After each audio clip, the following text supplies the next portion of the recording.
Welcome to What Do You Say, the podcast that peels back the layers of remarkable individuals to reveal their extraordinary sides and their incredible lives. I'm your host, Frank Termini, and I'm absolutely thrilled to embark on this journey with you. The podcast name's What Do You Say, but that's not how it's said. How do you say it? We say. What do you say? We say. What do you say? We say. What do you say? You got it. We say. Hey. Ladies and gentlemen, welcome back to What Do You Say? My name's Andrew Termini, your host today, as always, Frank Termini. What do we got? We got a Hold on, wait though. We have to, let me see if I can remember how to do this. All right. We have to like, You gotta like it, subscribe, leave comments, leave comments, and turn on notifications. and turn on notifications. No leaving messages. You can leave a message. You know what I think they should bring back? I think they should bring back the dislike button. They have that? They used to have that? They used to have that on all kinds of shit. Facebook had dislike. It's just a thumbs down. Just a thumbs down. They don't have that anymore. No. People may get their feelings hurt. Well, you know what? I mean, if it's shit, then people should know. You know what I'm saying? Like, if they don't like it, they just, give me a thumbs down. Yeah. Well, here, they're going to leave us hateful comment anyway. Right. Well, it's a metric that it's worth seeing. I think. So today we're here. Of course. Oh, that's so unprofessional. I told them never to call me here. So today we're ultimately going to have to let the podcast do the introduction. This is kind of like a true crime deal.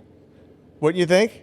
Yes, for sure. So we got Mike Albanese, and we have to make sure we distinguish between, you can't introduce him in the light of what he did, because that's not in light of what he did, because that's not who he is, right? Because I've listened to you, right, on Steve St. John's, and I've seen comments and things like that, and it's clear that Mike, scoot that mic a little bit towards you, so I want to be able to hear you a little better. It's clear there's a huge difference in, what you did 25, 26 years ago and who you actually are, and probably even who you were then.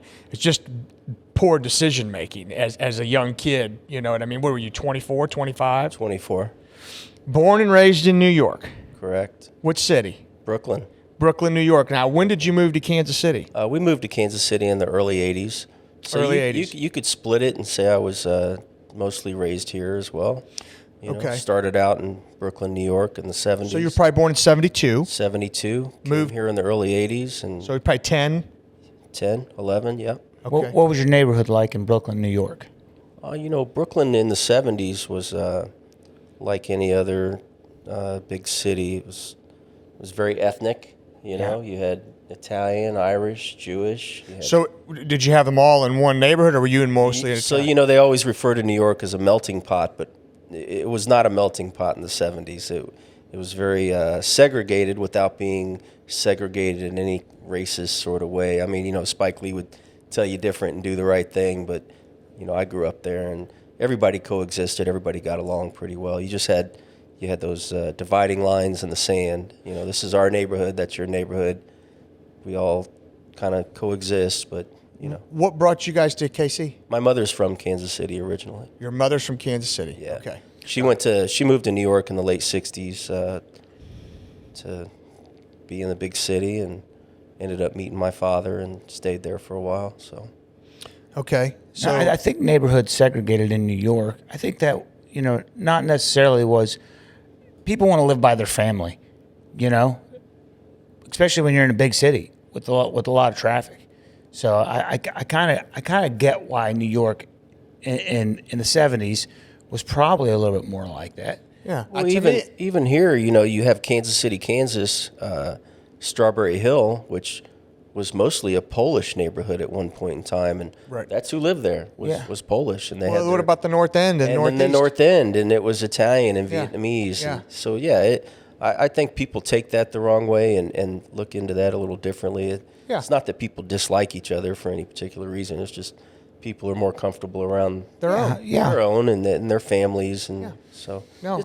America's changing in many ways, mostly not good, but that's a whole nother conversation. We could travel down that we rabbit could hole. Go down that rabbit hole. So, where'd you go to high school? So a combination of, I actually went to Wentworth Military Academy in Lexington, Missouri. Okay. And then for a short period of time, I went to J.C. Harmon High School in KCK. So you lived in KCK then? Yeah. Okay. KCK, then to Northeast. And So when did you come to Kansas City? in the early 80s. Early 80s, so you're probably 12, 13? Yeah, and I was just starting that high school Okay. period of my life. So, Okay. and I don't boast or brag about this, but we had metal detectors at Harmon before any other schools had metal detectors. So it was a bad area. Yeah, it was. It's called the dot for a reason, and KCK has always been kind of edgy, but yeah, Harmon was an interesting high school. I liked it. I got along very well there. But Wow. Wow. Metal detectors back in the... In the You had to 80s. graduate in 89. back in the 80s, metal detectors. So this is, 86 through 89. They had metal detectors, huh? Yeah. Wow. They were ahead of the game. Which, not to go down another rabbit hole, but I tell people this. Almost all the kids carried guns at Harmon in the 80s. Not one school shooting. We were all a bunch of rough and tumble little hoodlums, and it's just interesting how the same thing existed. They'll scream gun control, but we had MAC-10s and Uzis and guns that you shouldn't even put in a kid's hand back in the 1980s. And I don't know, somehow nobody went Never into a one church school or- shooting. No school shootings until Columbine. Nobody ever went into a church or a parade and shot. It's just different. Which is interesting because if you think of the demographic of people who shoot up schools, it's a Caucasian, white, Caucasian and white are the same. Caucasian male. There was only one black guy that did it, right? I don't know. I don't think there ever was. Oh, that Navy Yard shooting was a black dude. Was it? That Navy Yard shooting was a black dude, and I think that Orlando nightclub shooting was a black guy too. So That's so two and how many? yeah, right. So it seems like there's one every quarter. So yeah, no, I get it. I agree with you. Right. Statistically speaking, you ain't got to look at a black guy for that. No. No, you got. Which is funny you guys bring this up, because if you step foot onto any prison yard in any country or state, they are going to make sure you know about that fact. Black guys in prison are very proud of the fact that mostly white Caucasians are school shooters and serial killers. And, not to say there's not an exception to the Hold rule. on, I don't know if there is a black serial killer. Exactly. I mean, I the can't think of one. snipers, the snipers. That's right. I remember that. So every now and then you'll have that was an anomaly or an exception. Wasn't to the that a rule, husband and son, or a father and son? Father-son Yeah. combo, but- Yeah, but that's only one. And but I can't remember any other black serial killer. No. They're all crazy, weird white dudes. Yeah. Which is even more interesting when you think of the fact that there's no Asians. Like, do Asians not? Well, there was an Asian guy who shot up the Arizona school. They sent all the. That's footage. right. There was but one again, Asian active shooter. One. That's right. And 100. 100. 1%. I'd say probably less than 1% because you could definitely calculate more than 100. Yeah. Now wait a second. What about? Wait. Hold on. There was another black active shooter. The shooter at the church in gosh darn it, South Carolina or North Carolina. Don't you remember? Yeah, I do remember. right. I remember. I what you're remember. talking He about. walked into the church. He prayed with them. Pulled out a 45 with extended clips.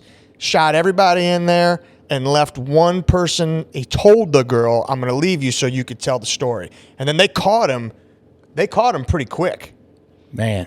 Oh yeah, it was a really good documentary that I watched. Now that we're going to go down a rabbit hole because what I'm about to say, people probably aren't going to agree with.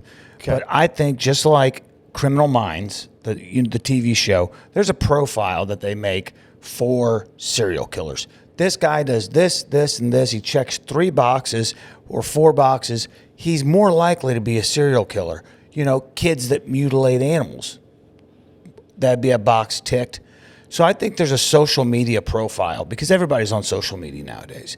There's a social media profile, and I guarantee that there's certain boxes that they could tick to say this guy probably is going to be a mass shooter. Well, how many times have you seen it where they say, man, how did we not know this? Or, man, if I had reported this guy made me nervous. This guy did this guy did that. Nobody says anything. And next thing you know, he comes to school with an AR and just starts blasting people. Right. You know? So I am a proponent that if social media is going to give you more of what you want, there's an algorithm. You search, you can even frickin' talk about, I want to buy a Jeep. And all of a sudden, 1,000 Jeep photos show up. So if they're giving you more of what you want, if they make a profile that says this guy is a little bit off the rails, he might be a frickin' school shooter. Let's just start inundating him with positive shit and make it harder for him to find the shit he's looking at. I think people will say, well, that's censorship. Well, you know what? Here. I guarantee some people need to be censored. How many times have you been sitting around talking about something and all of a sudden you pull up your social media and whatever you were just talking about? That's what I just said. Up. I mean, yeah. So, me personally, like for my kids at school, I'd rather just have armed guards there.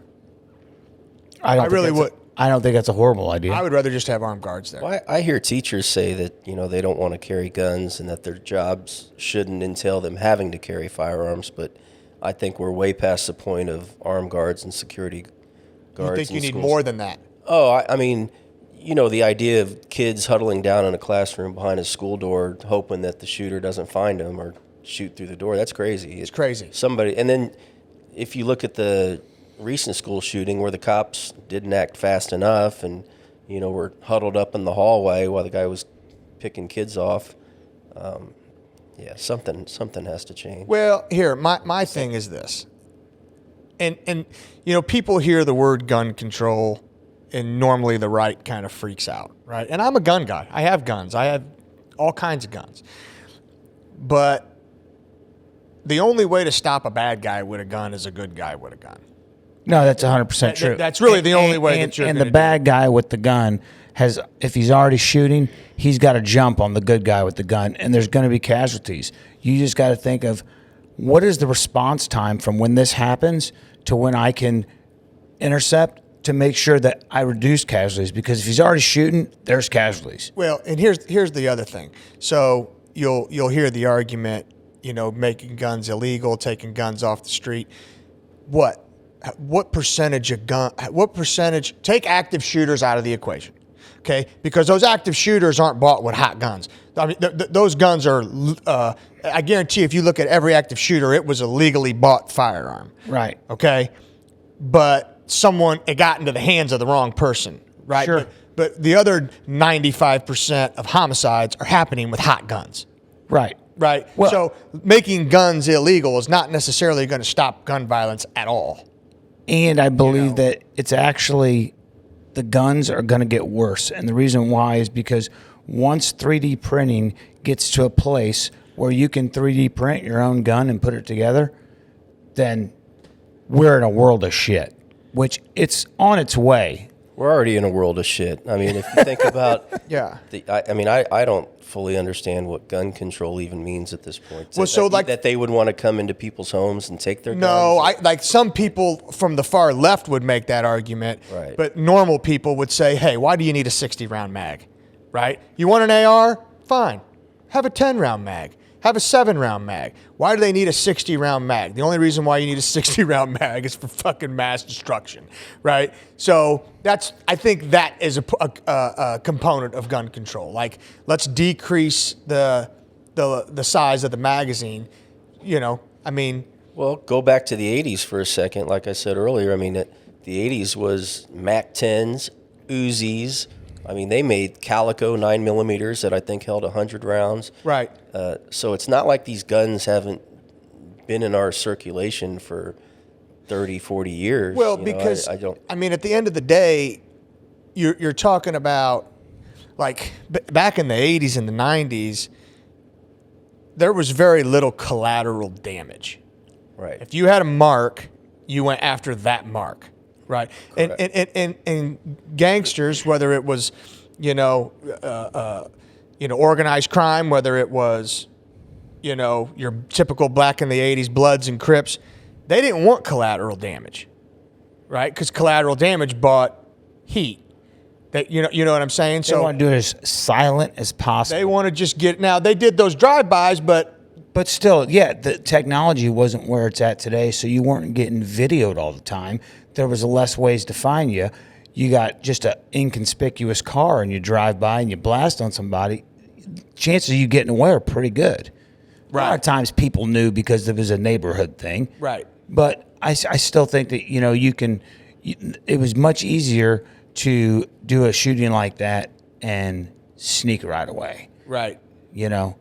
right. But I think the military-industrial complex has caused our country to have so many guns. And we all know, if you go to a landfill, not too many guns you're going to find in the landfill. Guns are like gold. People don't throw that shit away. You Well, know? I think Yeah, they I collect think them, arms. hold on to them, pass Yeah. them down to the next generation. Yeah, I think arms dealing though may be the number one biggest criminal enterprise. That's probably accurate. I think it might, and Yeah. and which is really astonishing to me because I would think it would be sex, because I only got to purchase a person once and I can sell them over and over and over and over again. If you're going to deal drugs and you're going to deal arms, you have to continue to buy more product, so you've got more overhead versus just profit. So for arms dealing to beat sex, that's saying a lot. Sex, you got to control people, and which is a whole nother kind of animal to tackle when you're talking about criminal enterprises. To deal drugs, the drugs sell themselves. You know, once you get somebody hooked, I mean, in arms, everybody wants guns, and the people selling the drugs, They don't actually have HR departments. yeah, they actually might need a gun. So. If you guys haven't seen that movie Sound of Freedom with Jim I did Caviezel, watch it. you should Yes. watch Oh it. my It's- God. It'll keep you up at night, but it'll also open your eyes to It really it interesting 100% is in my opinion, it is a must watch, but it also will torture you. It'll torment you. yeah. I haven't seen it yet. It'll torment you. Watch it. It was interesting that they had some negative things that came out about it initially. That there was just like a little bit of a pushback. They were trying to run a smear campaign on the guy who, The guy that played the Passion of the Christ, right? Jim Caviezel. Yeah, because and I actually really like him. You know, he played in that movie. Well, he was great in the Passion, obviously, and then Yeah. I thought he was good in this. But he was also in that football movie, When the Game Stands Tall, about that De La Salle High School in California. He was He played the head coach of that team. Okay. Have you ever seen it? You should watch it. It's really good. Yeah. They went undefeated for 10 years. When the game stands tall. Yes, he plays the head football. I need a good feel-good football movie in Here, my life. I'll tell you another one. You know? need to watch that movie about Stoudemire, My All-American, about the kid that went to Texas. Another true story. Real good. Yeah, now you give me two. I'll text you. I've already You'll forgotten the forget. first one. You won't see him all weekend. Yeah. So here, I want to let's. I think the best way to do this is tell people. Let's tell people what happened to you, what you dealt with, and then kind of. Well, how do I want to do it? Do I want to start there and then move back? Let's start to where you got to the place to where you're running with the crew before things kind of went south, Yeah. and then we'll kind of go through it. I'll start with your comment that it happened to me, because I've never felt like what happened for me to be incarcerated was something that happened to me directly. It was just something that happened. It was like an incident that kind of snowballed in a way that I don't even think the FBI thought it was going to snowball. So were those feds or were those just police officers? well, it was actually a combination of FBI and IRS agents, which Why IRS agents? Why IRS agents? There's the question. So Mr. Riley, Farrell Travis Riley, had been ordered to forfeit a great deal of money worth of assets. This is Joe Riley's dad, Joe Riley's father. who was loaded. Mr. Riley, I've said this before, Mr. Riley was the smartest guy in the room, make no mistake about it. And he involved himself with some very smart people. He was also a criminal, and he found ways to defraud insurance companies out of great deals of money. And so the FBI and the IRS were pretty. How was he defrauding insurance companies? I personally don't know. But he got convicted of it. Yeah, I know that he was convicted of insurance fraud. He found loopholes. Right. He found ways to possibly reinsure people and default on their, premiums or whatever. So he defrauded, I think, Mutual of Omaha out of a total of $100 million. He and his partners, which even now, that's a lot of dough. That's a lot of dough. Yeah. So white collar fraud. Yeah, Mr. Riley was a white collar guy, Okay. and so he had attracted the attention of the FBI and the IRS, and he kind of moved around from state to state. And So how long were you? Okay, so you started dealing when? That's something I inadvertently got into when I was a teenager. Small amounts, just Yeah, I don't know about small amounts. Somehow it just fell in my lap. In a million years, I never thought I would have gotten into the drug business. I went to Wentworth Military Academy in Lexington and came from a decent family of Sicilian immigrants. And it's funny how your life could be going one way one minute, and one or two bad decisions, or you may meet someone that influences your life or changes the trajectory of your life, and that's how quick it can go. So you've basically found someone that can give you a supply. Yeah, I had befriended somebody who kind of got me involved in that business. And What were you dealing, Mike? like everyone else, initially it was just marijuana, which is now legal. Should have stayed with that. And, then it was the 80s and the 90s, so everybody Went to cocaine. went to cocaine, but that was the extent of it.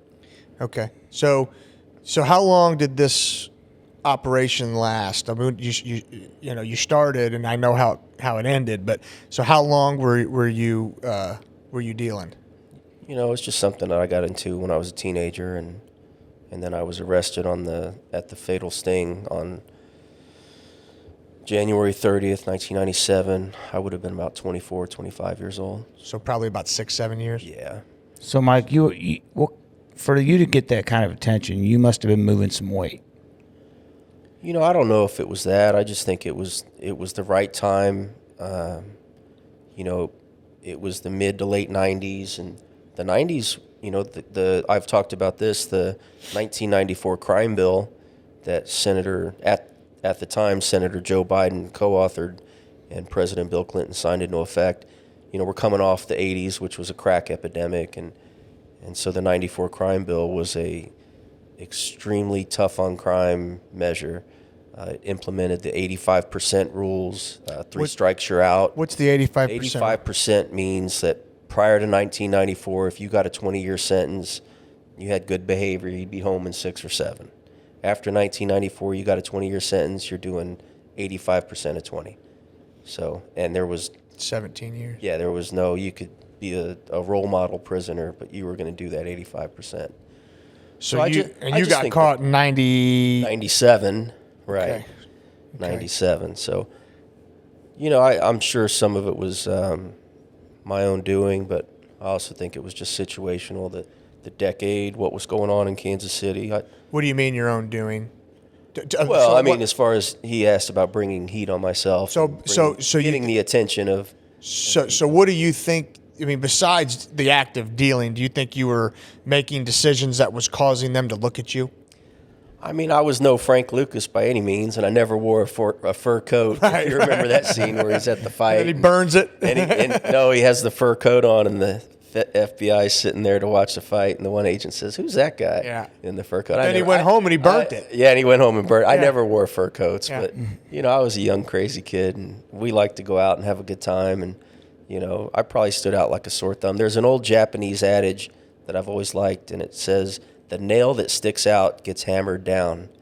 And if you would have told me that in my early 20s, I would have gave you the middle finger because, cocky, arrogant kid. But now I understand what that means. Yeah. So, yeah, that's pretty wise. So you stay under the radar for a good 6 years, and your partner is now. Was Joe your partner the entire time? Joe was not my partner. Joe was somebody I had befriended, and the tragedy of this whole thing is, Joe was not a criminal. Joe Riley was not a criminal. Joe Riley was not a street guy. Joe Riley was somebody who obviously made a very poor decision, an ill-fated decision, and one that cost me a great deal of time in prison. But he was not cut from that cloth. See, it's funny that you say that, because I looked at it, coming into this, I'm thinking, okay, there's guys that get into this business to make money. Right. All right. And then there's guys that get into that business because they enjoy being a gangster. And if I were to look out from the outside looking in, I would have thought the exact opposite. I'd have thought that kid just wanted to be a gangster. And you're saying... Well, so you are right about that. He did want to be a gangster, but he was not a gangster. He wasn't... at the time that he thought he wanted to become a gangster, that way of life was pretty much at the tail end anyway. Right. But, this kid went to Pembroke Hill High School. Oh, is that where he went to school? Yeah, he went to Pembroke Hill. And he was paying $30,000 exactly in the 90s to go to high school. So just, it's crazy. He came from all that money, and I could see a guy that maybe was struggling. He was struggling at the end because the feds had seized all of the father's assets. The father was sitting in jail. The stepmother was sitting in jail. And, the brothers all fled and kind of left him standing, trying to figure out what to do. And Did his family have inner workings, knowing what he was doing, or did he literally kind of incriminate the rest of his family? How did they end up in jail? His dad. Oh no, just his father. His father was an insurance fraud. Yeah. Joe okay. Riley So was, now, missed that part? Yeah. Joe Riley was I didn't the know youngest we were son. talking about. Yeah, we were talking about Joe Riley's dad. Okay. Yeah. I don't know that we framed that well. Yeah. Because I didn't follow. Yeah, I think we That's did. all right. I think he just wasn't paying attention. Maybe. All right. So, okay,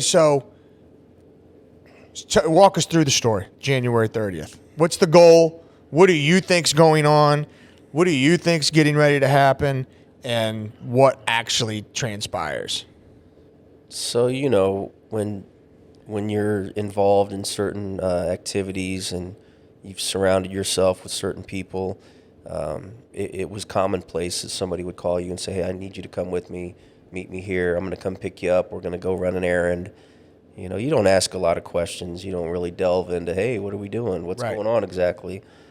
So somehow or another, I got in the car and just a bad day, a life-changing day, one that ended his life and one that changed the trajectory of my life for sure. So no agreement, no, prior commitments to being involved. I had just such a minimal role in this whole thing.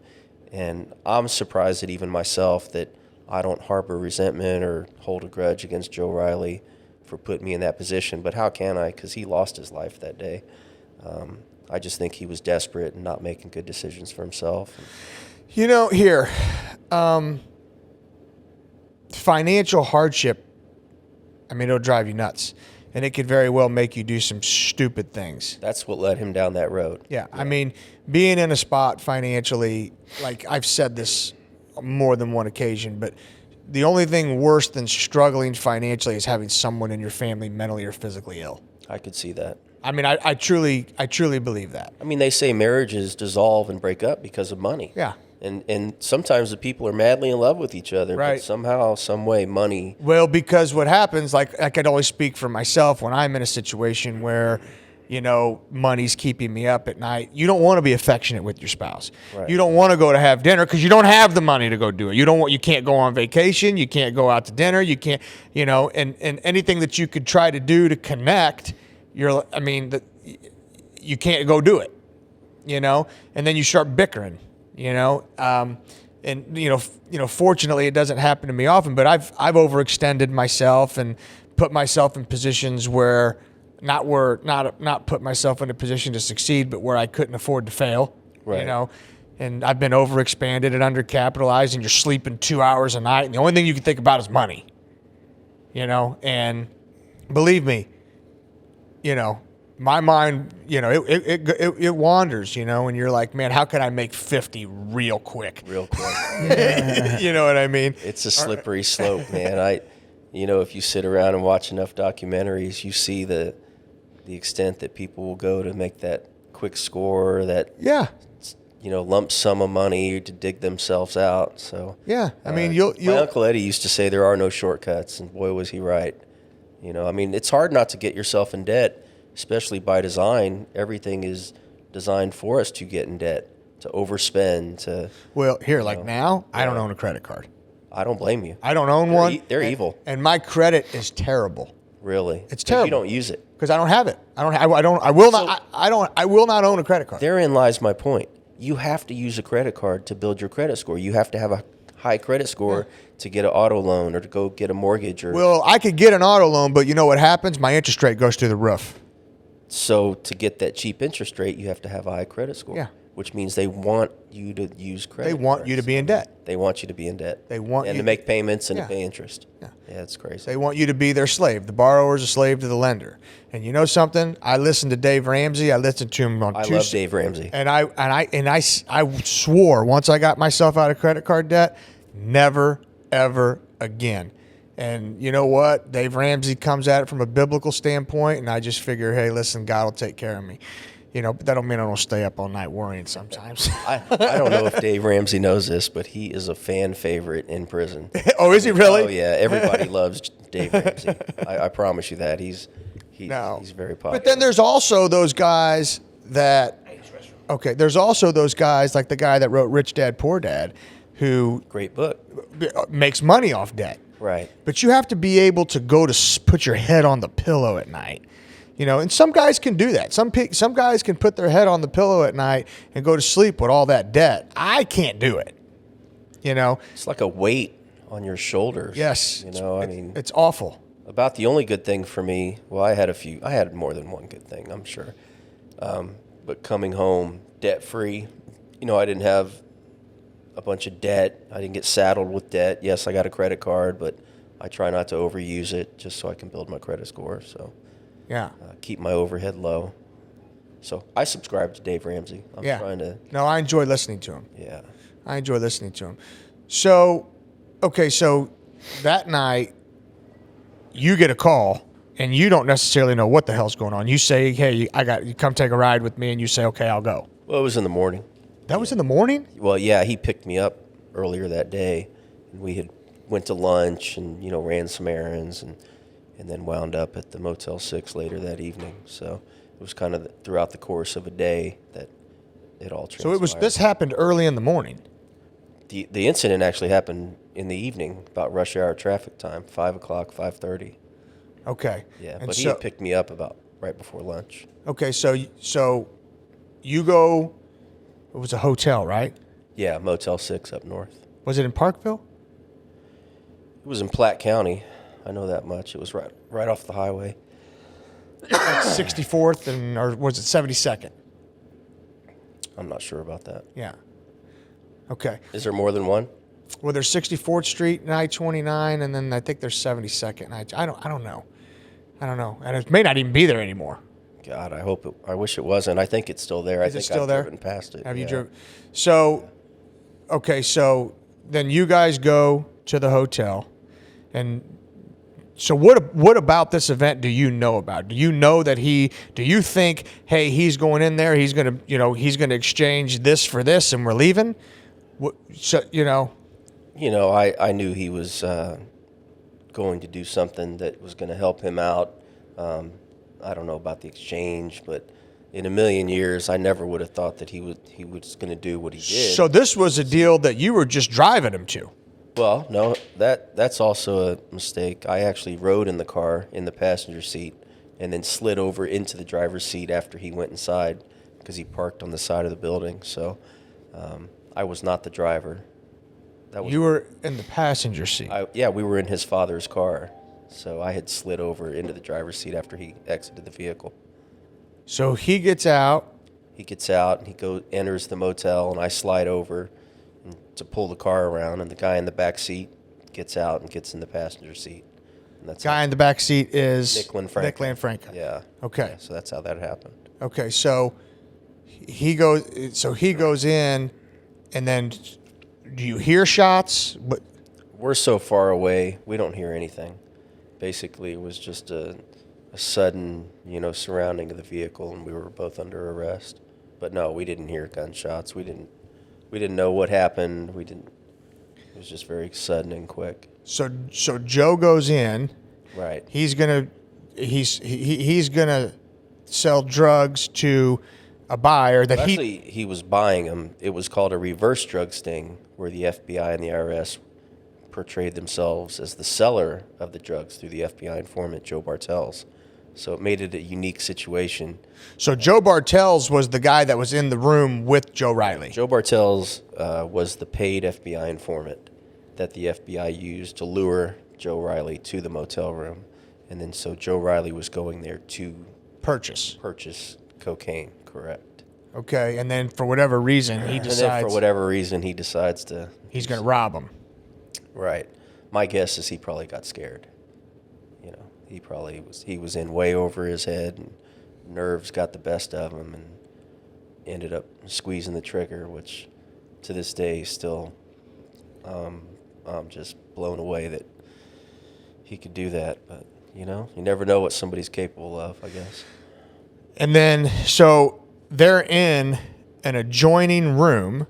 Oh yeah, the room's next. The room adjoining the motel room that Joe Bartels and Joe Riley were in was full of FBI and IRS agents. And then Joe Bartels in another room by himself. 2 rooms. Okay. Joe Bartels, Joe Riley enters, but the agents are in the adjoining room. And then the agents come in and they kill Joe Riley. Right. One agent shot him in the back, I think 5 times, with the 6 Sauer 45. Shot him in the back. Yeah, 5 times. I mean, I can't defend Joe Riley, obviously, nor would I try, but they claim he turned towards them with the gun. But I'm guessing he was startled, and quick reaction, and so whatever. Would have made my life a lot easier had they arrested him and put him in cuffs. But Did Joe? Did he shoot? I think he hit the guy. Didn't he shoot him once? Shot him in the shoulder. Yeah. I thought he hit him once. Who shot first? We don't. Joe know. Riley shot first. Joe Riley I think shot. you could it's probably on the internet, can't you? Yeah, you could watch. You could probably pull it up and put it on the internet. Well, and Andrew, that's why I say I don't try to defend Joe Riley or Yeah. he did what he did. I think you could pull that video up on the internet. Inside. You could see it inside the. Yeah, they had the room monitored. They had it audio. See if you and could pull it up video. on the TV. I'll try. You guys keep talking. I'll see if You I could can pull find it up on YouTube. It's on there. Yeah, because if we put it up here, then the audience can see I'll it. tell you guys a true story. So I'm sitting in Platte County Jail, year 1, 1997, waiting to go to trial in Platte County of all places. And we had never seen the video. We knew that a video existed. Hadn't seen the video. The FBI, the government, wouldn't give us the video to watch it. The morning of my trial, every news station started playing the video. And I remember it was about 5:30 a.m. I remember standing by the television, and I said to myself, wow, they're smart. They released that video on all the news stations the morning of my trial. What's the name of the video, you think? Fatal Sting. You could look up. You could probably just look up Joe Riley shooting. I mean, Sure. I guarantee it's up there. Riley is Riley, I believe. Yes. All right, we'll see. The felony murder was a state charge, but we learned that the feds wanted to charge me with felony murder, but the federal doctrination of felony murder didn't allow them to prosecute me. And so the state of Missouri picked it up there in Platte County. So basically, to be clear, Joe Riley goes in. He's with an agent that he don't know is an agent. Oh no, he's an not an FBI agent. informant. He's just an informant. He's a snitch. Yeah, he's a former wannabe tough guy, bad guy, and sitting in Leavenworth prison, and then has an aha moment, decides he doesn't want to sit in prison anymore. So he contacts his lawyers, and they contact the FBI, and he convinces them that he would be a good asset for them. So they put him out on the street and wired him up, and I guess him his job then became to, help put people in prison. So Joe Riley gets murdered in the process. You're out in the car with Nick Lanfranca, and all of a sudden you're surrounded by cops. Right. You have no idea what's going on. None. So at what point do you learn that Joe Riley's dead? The next morning. You find out the next morning. The next morning. So when you get arrested, you really aren't sure what the hell you're getting arrested for. No. Because you got no drugs on you. None. No weapons. No weapons. Right. You're just sitting in the car. Correct. And oh my God. And so who ends up telling you that Joe Riley's dead? They take me downtown, and I'm in the holding cell, and I'm in a single cell, and across the walk is the big room. They have TVs, and I remember looking up at the TV, and it was all over the news, and that's how I first found out. And at that point, do you know you're fucked? At that point, I have a million questions, and I'm thinking, what the hell happened? Right. Like, what took place? What's going on? So, And you have no clue. well, I know Joe Riley's dead. Right, I know that's I'm it. sitting in jail. Yeah, that's all you know. It's not looking good, And that's all you know. And so then what happens after that? So you're in the holding cell for how long? Until they transport me to Platte County Jail. And then when do they bring charges against you? I think they have like 48 to 72 hours. So it's a matter of a couple days. matter of a couple days, they take you into a courtroom, formally charge you, And then you formally get charged with felony murder. which I'd never heard of. And you hear the word murder and you have to completely shit your pants. I'm like, who did I kill? Damn. So wait a second. Your attorney had no clue this was getting ready to happen. He didn't. Did you have a public defender or did you have No, initially I had my guy, Kevin E.J. Regan, who had represented me before, and he just was scratching his head saying he'd never heard of somebody being charged with felony murder under this set of circumstances. Then we ended up hiring John P. O'Connor, and he couldn't believe the felony murder charge. So even some of the Kansas City area's top lawyers were kind of befuddled that the felony murder application was applied in this case. So, but they did it. I think I was a test case, and they were successful. And so what evidence do you think was the most damaging for you? Oh, by far, and I hate to call it evidence, but it would technically be considered evidence. By far, Nick Lanfranca's testimony. Is this it right here? Which, okay. Hold on. Let's see. Can you blow it up, Drew? Yes, I think it is, Drew. that's it. That's it. All right. Make sure you put the camera on this.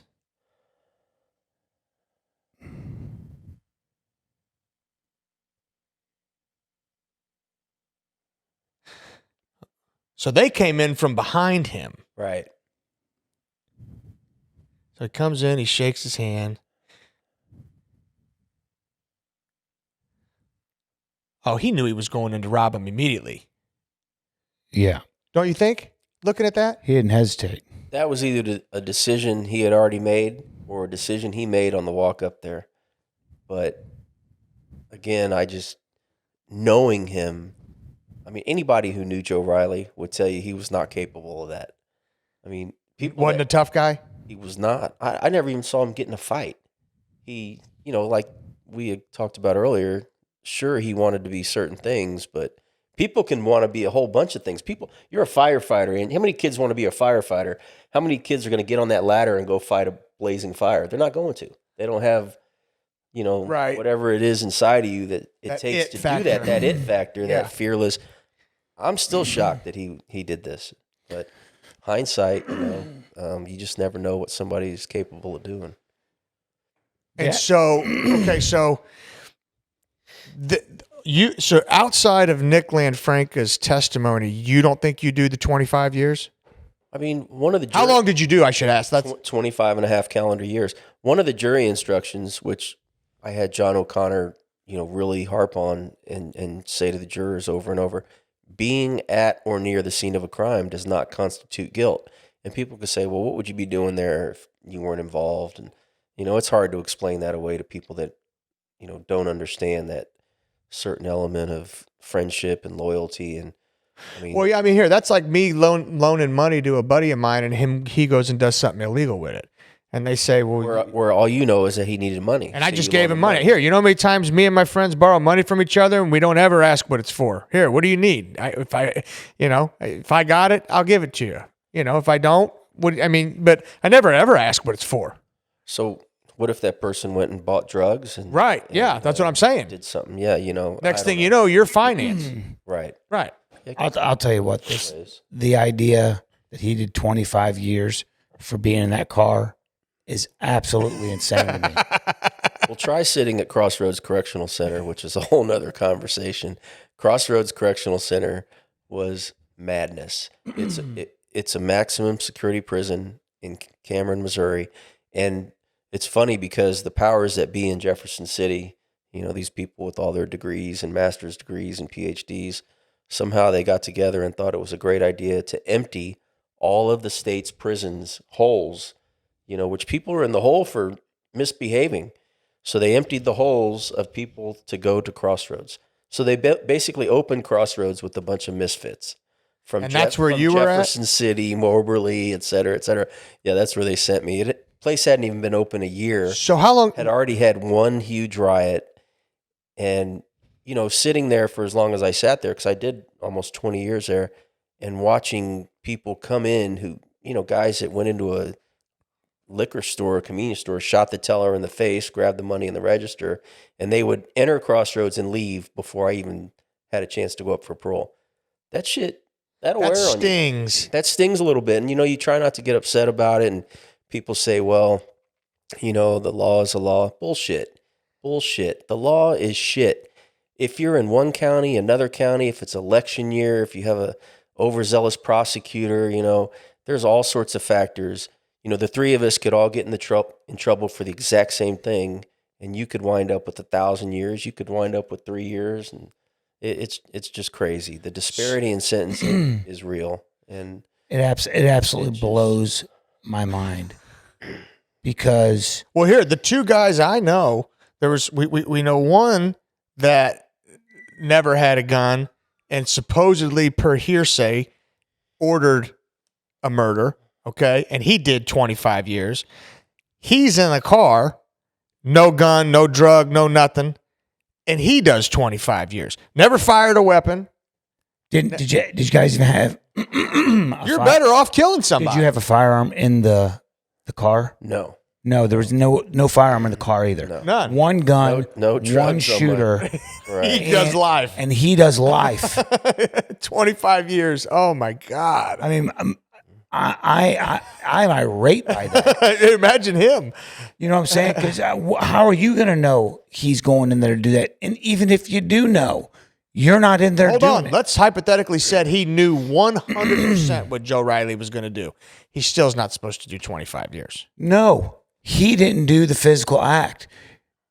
I mean, that is absolutely mind-blowing to me. And also, it's not like you had a body count on you as it is. Like prior to, right. Like, prior to, like you had other crimes that. well, did you have other crimes? Or had you already been in trouble and convicted of anything prior to? I mean, I was on their radar for sure. And it's not like, so the one side of that coin is I would agree that it's not like I was in college and working 9 to 5 and doing the right thing. The flip side of that coin is, I was in the streets and doing wrong, and maybe karma reared its ugly head. I still don't think that warrants or justifies 25 and a half years, but whatever. Life, the universe, something felt like I needed to do that much time in prison. You were 24 years old. I always think about it in terms of I spent half my life free. Yeah. And half my life incarcerated. Now the rest of my life, home. So yeah, half and half. I did 24, 25. You were a kid. Yeah. You were a kid searching for who he was as a man, probably. Well, 100%. I mean, they've proven that your brain doesn't even fully develop until you're like 25 years old. Yeah. And yeah. I had this conversation the other day with some people who were trying to make an argument that it was okay for high school kids, like, hey, as long as they're just smoking weed. And I said, hey, you got to understand, number one, the executive function part of the brain isn't developed until they're 25. So this, if this, then this, cause and effect relationships, they don't understand that yet, right? And then now you're going to introduce marijuana into it, and not for nothing, but it's not the same marijuana that was when we were in high school. No, that shit'll put you down. Yeah, I mean, it's totally different. This marijuana that these kids are smoking, and I sound old saying this, but it's making them goofy. Yeah. It's mushing their brains. Listen, and they don't even realize it. As a high school football coach, I will tell you, every single kid on our team that I suspect, I've never seen anyone do it. I want to be very clear. I've never seen any kid smoking, caught him, anything like that I suspect is using marijuana, worked themselves off the starting lineup. Every single one. Every one of them. And I'm talking about the ones that I thought are promising, this kid's going to help us out. And then all of a sudden you see this change in behavior and you start to investigate, and it's not explainable, right? Right. You're thinking maybe it's something going on at home. You start to investigate. Is this happening? Is that happening? Is this happening? And then you start looking, and your next logical conclusion is, are they using marijuana? You know what I mean? And like I said, it's a hunch. I've never seen it, never caught nobody. It's easier to step through the gate now because marijuana, just because it's legal doesn't make it not the gateway drug. But it also doesn't make it benign, Andrew. No, I understand. Here, cigarettes aren't benign, and they've been legal our whole life. So is booze. And neither one of those are benign, So I think these kids nowadays think, oh, it's legal. Who cares? It's fine. It's not. And they smoke from the minute they wake up until the minute they go to bed. Yeah. I think they call it wake and bake. And yeah, that's exactly right. Funny to them, like you're high all day. I don't understand. I don't understand, but I'll tell you a funny story. When I came home last year, I got into the car business, and I've never sold cars, so I find myself at a used car lot, and people would come in so freaking high. I mean, they would just smell like weed, and you know that they literally just smoked before they came in. Yeah. And I'm sitting there thinking, I have to test drive you. Like, that's crazy. It's like going to a dealership shit-faced drunk. I'm going to let you drive me in the car that you're not familiar with. High. Yeah, that's a bad deal. That's a bad situation. Well, and here, think about there's like Gianna noticed it one day. She goes, I'm smelling weed. And I'm like, how the hell do you know what weed smells like? She goes, I smell it at the Pius games. So I'm like, are you serious? I never thought about it, but you can guarantee someone's in there with a vape pen. Yeah. And they're probably taking hits intermittently, and she's probably smelt it before. I'm sure. So and I was like, at a Pius game? And she said, I've never smelt it there. Of course, I probably wouldn't. I mean, I'm through the crowd real quick, and then I'm in the press box. But, I mean, I was shocked. I'm not. I mean, it's everywhere. I wouldn't be shocked. My friend's daughter went to Staley High School. You guys know Staley High School is, it's a money school. And apparently it's referred to as Staley High, and right. Well, the kids brag about that. Hold on. When I was in high school, when I was at Pius, the guys I ran with at Pius, them guys didn't do no dope. When I used to see it? Rockers parties. Yeah. That's when I used to see it, and you'd see everything. I was smoking dope in high school. And look how well you've turned out. Believe me, there's some bumps along the way, but here, I could count on one hand how many times I was around marijuana when I was in high school. One hand at Pius. Now, if I was out at a rockers party, it was a free for all. Yeah. One thing I will say, and this is kind of, the kind of off the topic of the weed, but I think we all grew up Italian, in the 90s. And maybe this is for culture just in general. Pop culture, like Goodfellas, casino movies, things like that, we kind of glorified a life, like Mike was saying, was dead. Like wanting to be a gangster in the purest form of the the 60s and 70s gangster, they were glorifying that to us, when we were in high school. Well, but you also they really weren't, because think about it. Look at how all the movies ended. No, Frank, but I get that. So I like that you just said that, because I'm sitting in prison and I'm out on the yard with this older guy out of St. Louis, and he said, Mike, you ever think about why people get in the drug business or why guys want to become criminals? I said, 1,000,000 times. He said, it's like that bug light in your backyard, that blue light. Like, why do the bugs fly into that light? How do they not know that they're going to get zapped? All the other bugs are flying towards that light and getting zapped. You mean to tell me all those bugs there's no communication network between them, or they can't see all the other bugs? There's no happy ending there. I promise you. No, and you're right, because if you watch The Godfather, Donnie Brasco, all these, mob movies of their time, there really weren't happy endings. No, Michael ended up miserable. Henry Hill ended up in the witness protection program. Donnie Brasco, that lefty. But you don't think about that. You just pick the parts of the movie that you want to glorify and emulate. Absolutely. Yeah. But the same way with these kids today, even the Wolf of Wall Street, a typical Scorsese movie, it ends terrible. Money it's and horrible. But all you see is The $1 million a week, the hot blonde, the yacht, and the what's her name from Australia? Oh, God, she's hot. She's too much. the money and the power is what they're chasing. That's what people are attracted to. I don't care about power. I understand that you don't, but when you're talking the drug business, you're talking money and power. I just want money. I don't give a fuck power. Well, you just need money. I mean, Yeah. you need money to live. But when you have and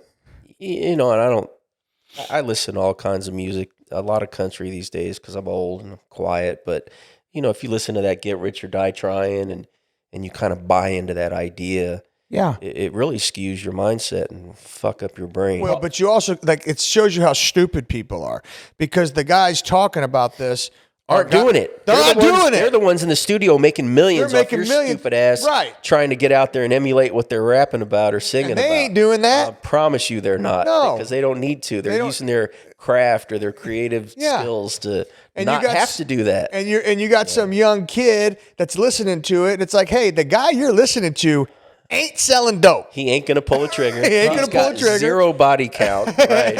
Like I said, pop culture influences, and what's more influencing to an Italian kid than a movie like Goodfellas, like The Godfather? Pop culture influences. The Kardashians had girls lining up to get Restylane in their lips, plump their lips, and the BBLs, the butt implants. Those are great, though. One family, I like seeing them. I'm not saying that I don't enjoy looking at them, but literally pop culture influences an entire movement of young girls getting BBLs. Absolutely. No, everybody's influenced. You could say that it's just a movie, it's just a song. Bullshit. No matter how Our brains are like computers, and you have to be careful what you program into And them, here, you can. There's times where I'll be sitting with my friends thinking, God, I wish it was the 60s.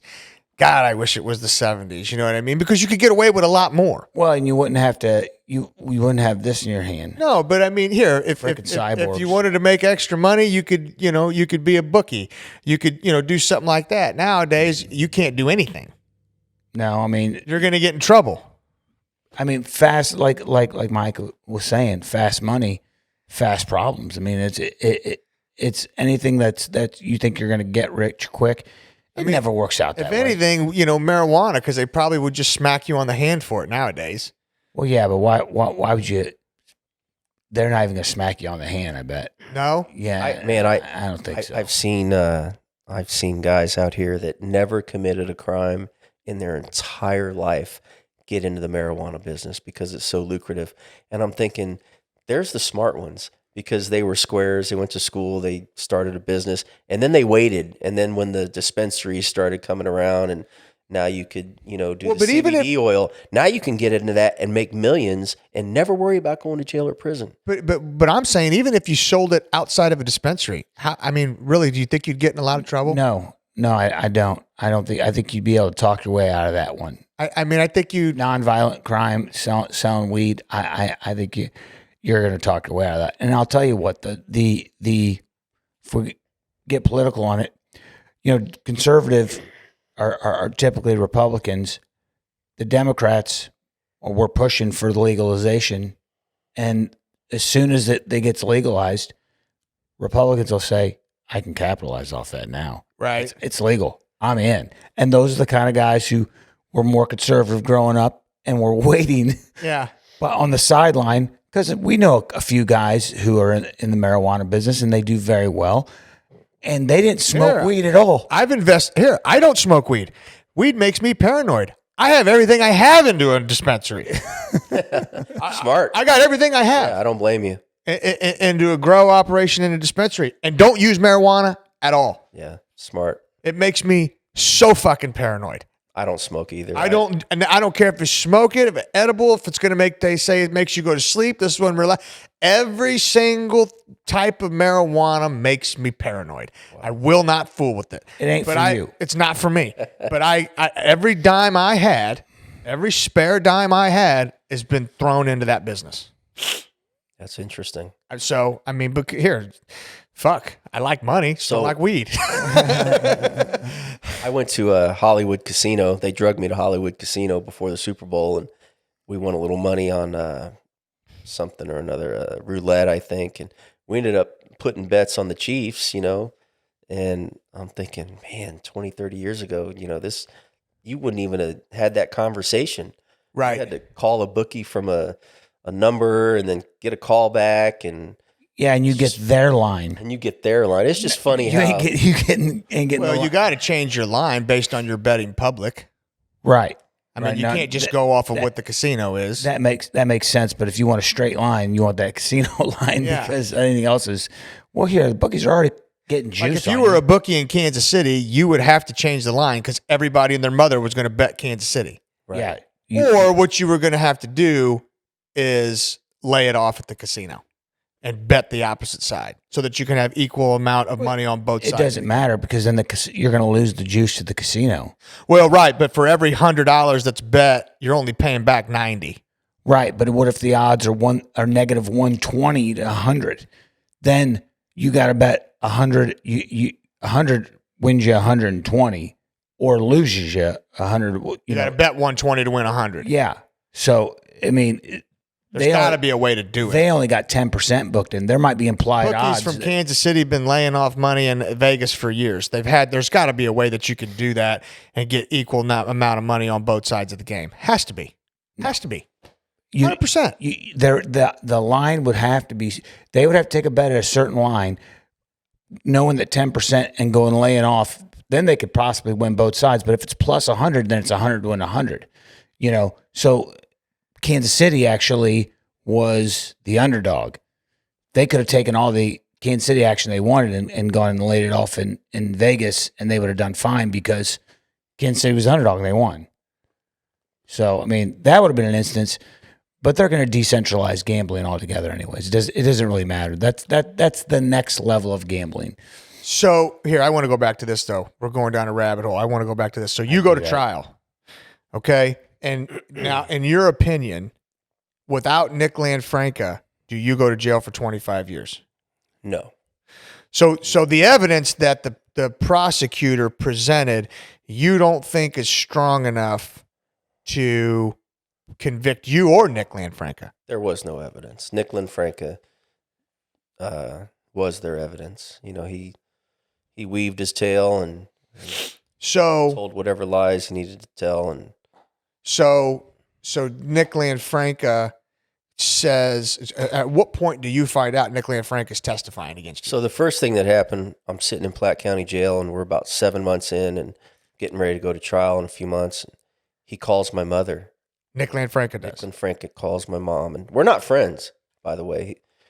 Even then, I knew who he was. We would be around each other from time to time. But your connection with Nick Lanfranca was Joe Riley. So for him to call my mom, it's not like he knows my mom at all. She doesn't know him. So he calls her and he's talking to her and he says, "Hey, Janine, you happen to know where they had wiretaps? Was the car bugged? Was this bugged?" And when she told me the conversation, my brain automatically knew. I said, he's figuring out what he can say and what he can't say. And right after that, my lawyers brought me the paperwork where he had, They call it like a 5K1 or a downward departure. So he was their evidence, and So what was his story? well, he was able to just put all the blame on me. Say that I gave Joe Riley directions and told him to do this and do that, and I said this and I said that. But Joe Riley's dead, and I'm mum's the word quiet over here, so he just said whatever his handlers wanted or needed. So him to say at the ultimately, time. they must have went to him and said, "You say X, Y, and Z." But hold on, how much time did he do? So the interesting part of this whole case, there's a lot of interesting parts. They never charged Nick Lanfranca with felony murder in Platte County. And they literally said, we're still considering it. But people misunderstand. They think they didn't charge him because he testified against me. They were supposed to charge me and Nick, who were sitting in the exact same car in the exact same parking lot. Then down the road, if he enters into a cooperation agreement with the government, they can work off those charges. But they just never charged him. And nobody had an explanation why. So long story short, he ends up getting like 5 years in federal court for the drug conspiracy. However, and I've said this before, and a lot of people who listen to this know, karma did rear its ugly head, and he wound up getting cancer shortly after he got out of federal prisons. He died maybe a couple years after. Yeah. Yeah. Yeah. So he takes the stand and says, "You gave Joe Riley the orders. You told Joe Riley what to do. I gave him the gun. Said this. I said that. I'm getting rid of the drug. What the hell are you there for? That's what I wanted to know. If I did everything, what were you even there for? So the real question is, just take all that out of the equation. Yeah. Okay, so let's hypothetically say that that's all true. Why is he still not getting charged with felony murder? Nobody knew. I don't know. It's a question. So one thing, Wow. I have no problem talking about the criminal justice system if and when people ask, and I'm pretty well versed in it. I did a lot of studying while I was gone, but one thing I just continue to say, and that is the fact that prosecutors, whether it's state level or U.S. attorneys and on the federal level, they have way too much power. They have more power than most people even realize. They also have no soul. I wouldn't say all of them. I'd say they're probably, it's like cops. There's a lot of good cops. There's enough bad cops to just, that bad apple, Right. Theory that one bad apple makes the whole barrel bad. Right. You have enough bad prosecutors. And then I always wonder, why don't the judges call them out on their behavior or say something? Because some of those judges are extremely smart. And maybe fellow prosecutors they're like, Right. I know she fixes cases or does things that are a little underhanded, and I don't know. But you ever heard of a prosecutor going to jail for anything? I know. David Sanders out of Jackson County won, and that was for something else, some money laundering or something. But yeah, they have a lot of power And no consequences. and no consequence. They have what's called blanket immunity. So even if a prosecutor does something illegal, wrong, if a trial lawyer or defense lawyer did half the shit that prosecutors do, they would all be in jail. Now, Mike, your legal team, you said was John O'Connor, correct? Correct. We used John P. O'Connor. Okay. He had an investigator, Tom Moss. Now, John O'Connor, I'm familiar with John because I've actually had him. He represents the fire department, I believe. Well, maybe the union. he represented me in a personal matter. Oh, wow. Yeah. So, John O'Connor represented you in a personal matter? yeah, I don't want to get into it. Okay. How do I not know about it? I don't know. All right, Got, go on. there's a lot Sounds of like dumb another shit. Sounds Okay. like another podcast. So, tuned. so I really like John, and I know his reputation, kind of preceded. And as soon as I got his name, he's been in Time Magazine, been a Lawyer of the Year. I'm assuming, since it's the same guy, that he put a case together that was damn near bulletproof. No. Okay, Not when you have someone that's going to testify against you. So tell us, please, where. Well, we hired John P. O'Connor because of what you just said. He was the Lawyer of the Year I mean, at one point, I think he was probably one of the best litigators in the tri-state area. Yes. He was on Oprah. Everybody said, "Oh, he was on Oprah." Yeah. That Oprah effect took over. Personally, I really like John O'Connor. At some point during year one, after we had hired him and paid him an ungodly amount of He's money, not cheap. he is not cheap. But I realized, you had your lawyers like the guy out of Vegas, Oscar Goodman. Oscar Goodman was never afraid to take on the FBI. And unfortunately for me, I hired a lawyer who was not willing to tackle the FBI's credibility. He did not want to listen to me or go down the rabbit hole of certain agents' testimony or So this isn't John O'Connor. This is a different attorney. no, this is John O'Connor. He didn't want to go after the FBI. He did not. No. He did not. Didn't have the and, stones? And in my case, and he kept saying that, this isn't he goes, I'm just going to attack Nickel and Franken's credibility. Well, that was never a good defense. We had to almost go after the FBI and their credibility because if you watch the documentary Crime Stories, after I was convicted in Platte County, several of the jurors said, we convicted him. It was hard. We did. But we were also questioning the FBI's conduct. Prime example. I mean, Right. It was the right Why didn't you case. appeal it? Oh, I did 1,000 ways, but we should have went after the FBI's credibility. And then you fast forward to now where, and I'm not bashing the FBI. They've probably done just as much good as they've done bad, I'm sure. But But if they're the not FBI, the beloved agency that they once were. Here. People now look at them a little differently and question some credibility issues. My case was ripe for a defense lawyer to call into question the sting itself, some of the players that orchestrated it, and what they thought they were trying to accomplish. so right. So here, think about this. Okay, why Joe Riley had to be a small fish? You mean to tell me you let a guy out of jail who's already in trouble, this Bartell guy? Okay, you're paying him. Okay, and you go after Joe Riley? Well, I don't mean- think they specifically paid Joe Partells to go after Riley. He became an FBI paid informant, but he did make almost $80,000 just in this case alone. They went after Joe Riley to try to locate the father's hidden assets, which is why the FBI and the IRS were in the motel room. So how important was it for them to get, I think it was like rugs and statues and bank accounts, and I guess they were that hell-bent on locating the father's assets that they used Bartels to kind of, I say entrap Joe Riley, kind of create a crime. And if you guys ever remember the DeLorean case, you remember the DeLorean case, the car maker? Yeah. Almost exactly identical. So DeLorean had got himself into financial trouble by, he loved this car company. He loved the cars, but he got in debt. Back to the beginning of this conversation, people getting in debt. The FBI, through an informant, set DeLorean up in a hotel room to purchase cocaine. He actually got acquitted because his defense lawyers argued entrapment. So what they were doing, it was, now obviously they don't think this is going to end with the loss of life. They're trying to get Joe Riley in a trick bag so that he's got to tell where his dad's assets there are. you no, go. well, Yeah. or negotiate. You want your son to be free. And to go to the father and say, yeah, You give up. either your son's going to prison or you give us all these.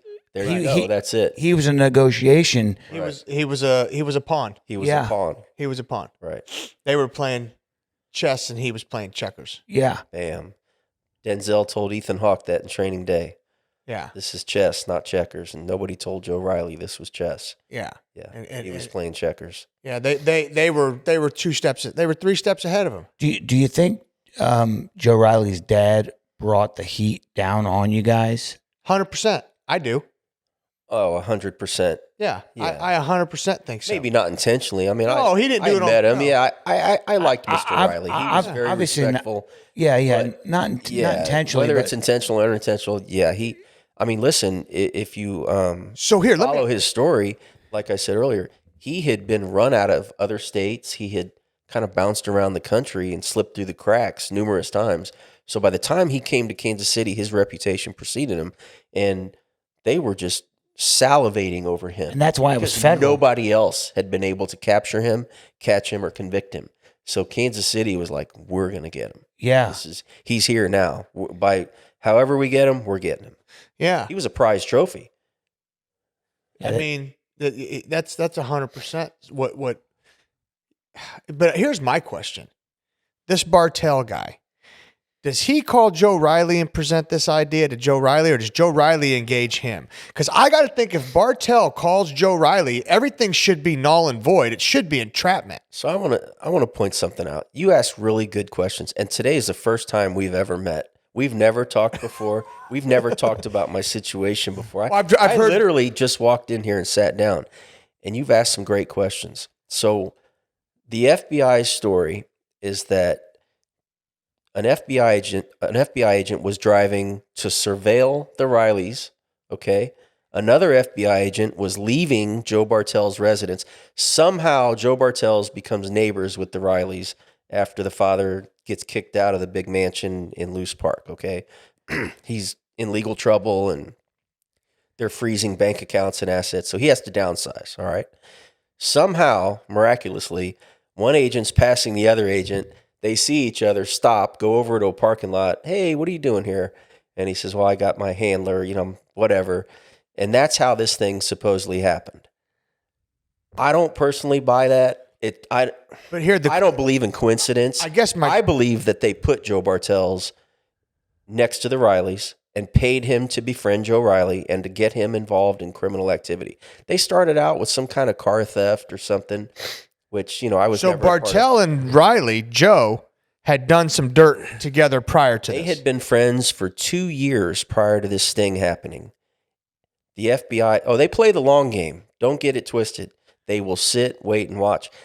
Bartell's and Joe Riley had been friends for almost 2 years, maybe more. They had went out of state before. They had traveled to California before. And the whole time, Joe Riley doesn't know Joe Bartell's. But again, and back to John O'Connor, and I'm not trying to bash O'Connor. It's water under the bridge. If I seen him in the street, I'd shake his hand and give him a hug. I'm not mad about nothing. He wasn't the right lawyer for me, and he didn't present the right defense that was necessary. But I told him repeatedly, I said, we need an investigator to find out, how did Joe Bartell's just happen to live there? Because my argument was, why can't we argue entrapment? I thought entrapment should have been my defense. Because basically, all of a sudden you have Joe Bartell's living right behind the Rileys. Joe Bartell's striking up a friendship with Joe Riley. Joe Bartell's telling Riley, hey, we could make some money together. And then the moral of this conversation is when people are desperate. But that makes it even more confusing to me that he has a 2-year relationship with the guy, yet can walk into a hotel building. That's mind-blowing. And just immediately pull a gun out and shoot him. Yes. So that sheds a whole different light on it. But still, the question is, what came first? Did Bartell engage Riley initially to do criminal activity, or did Riley engage Bartell? And how does nobody... We'll never know the answer to that question. How does the attorney not investigate that? That's my point, and I'll answer that question. Joe Bartell's prodded Joe Riley to commit crimes to make money to help his father, because at some point during that friendship, Riley's dad winds up in jail. And I know for a fact through court testimony that, one of Joe Riley's biggest concerns was helping his dad and stepmom. And so I just feel like it was a little sleazy. It was a little, dirty pool on behalf of the FBI. You can create a crime. You could take a law-abiding citizen, and I'm not saying Joe Riley was a saint or an angel, but you could take a normal person, a law-abiding citizen, and if they're at their low point, if they're desperate, you could probably talk them into doing a whole lot of shit. Yeah. Oh, yeah. You really can. And I believe he was manipulated. And I'll tell you right now, if I'm in a fight, other than murder, I've been in situations before, and I got it. My dad didn't have money like Mr. Riley, but I didn't ever want without. right. You know what I mean? There's never anything I wanted that I didn't get. And when I say that, I didn't get a brand new car, but I had 4 wheels. Sure. You know what I mean? If I wanted to go out on a date, my dad's rule, here, you play sports, You get good grades. Here, you want to go out? Here, I'll give you money. You weren't sharing a piece of bread at the dinner table. No, I get no. it. I mean, get it. You were, I mean, my dad was. We were middle class, but my dad gave everything to us. right. And still, I made some bad decisions in my 20s that could have put me in the same position you were in. Now, luckily, nobody ever got killed, or there was never no guns. But I could have been in your shoes 1,001 times. yeah. There's been so many times that honestly, growing up, that I've been sitting in the driver's seat outside while somebody went inside to get what they had to get. I had prison guards tell me at Crossroads. I had guards tell me, they're like, the only difference between me and you is I didn't get caught, or I got out when I needed to get out. But I've heard that story a lot from a lot of people, and that says a lot. It's like, and which is why I try not to judge anybody, because you just never know, what somebody has been through or what their early years were like, and like I say, man, for some reason it was just meant for me to do that much time in prison. You did 20. They didn't let you out even a little bit early, Oh, I did the mandatory minimum. which was what? 25 and a half years. I did the least amount of time you can possibly do on a life sentence in the state of Missouri. Now, what's interesting is when I first got to Crossroads in January of 1999, there were men leaving prison on life after serving 14, 15. And so I'm thinking, well, if my appeals don't work, maybe I'll do a little more than 10 and then I was informed about the 1994 crime bill, and they said, "Oh no, Mike, you're going to do at least 25 and a half." And That's got to be so demoralizing while you're in there. Well, you hold on to things, you hold on to hope, and we'd always hire a law firm or a lawyer. We tried to find the best appellate lawyers that we could find, and every lawyer that looked at my case and touched my case scratched their head. Every single attorney. Pat Peters, may he rest in peace. I loved Pat Peters. I unfortunately never got to use him because, I don't know if you guys know, he traveled to Arizona, contracted something, came back and died early. But he had a real issue with my case, and he was adamant that he was going to help me get out of prison, and then he passed away. So just, one thing I always tried to hold on to, you always try to, look at comparisons or, other situations to define your own. And I always looked at like a cancer hospital for children. And, I've never went into a cancer hospital, but I can imagine what it would look and feel like. And It's horrible. these little kids, what the hell have they ever done wrong to get cancer and possibly die or be sick? So I never felt sorry for myself. I'm like, okay, I'm here. I'm going to make the best of it and do this. And that's what I did. So feeling like a victim is the worst thing that could ever happen to you. I promise you that. Because once you go down that rabbit hole, you'll not come out. Yeah. You'll never come out, because all No. sorts of shit happen. The three of us sitting here, we probably know so many people that bad things have happened to for absolutely no reason. And that's just life, man. Nobody ever promised me that life was going to be fair. And I had a long road, but So while you're inside, talk to me about adjusting to that type of a lifestyle, right? Because here at the end of the day, you're in there. So you were in a federal state. you were in a state, which is even worse. For me, it was worse because there's no Italians in there. So I'm like, true story. I'm thinking, where the hell am I going to sit when I go to the chow hall to eat? In the federal prisons, you hear stories. The Italians sit here, and the whites sit here, and the black, because it's very segregated. Nobody's in there holding hands, singing "We Are the World," and it was interesting. And I'm sure you guys both know people that have done time, and most of those guys have probably done time in lower level security prisons or camps. The guys I know that have done times went for contempt, and that's going to be a low level security camp. They were at, and not to say that's not prison. That's what's it prison. called? FCI or What's the place in Leavenworth? God darn it. I can't think of the name of it. But they all were there for the same. It was a gambling deal. right. Yeah. That's going to be a certain kind of prison, but I can promise you a maximum security prison is a whole different beast. It's guys serving life without, 50 years, 60 years, old guys that were in Jeff City back in the 60s and 70s. How do you keep your nose clean in there? It's not easy, you just Most people don't, actually. I mean, drugs are rampant in prison. People stay high. People join gangs. It's just a lot of. It's just. I said this before, but a maximum security prison is like controlled chaos. It is basically controlled chaos, and a lot of times they lose control. I mean, when I first got to Crossroads, you took a knife with you to the shower, or you had somebody that you befriended or was halfway cool with to stand kind of close by, because people would attack people at their low points, or it was just very interesting place. So,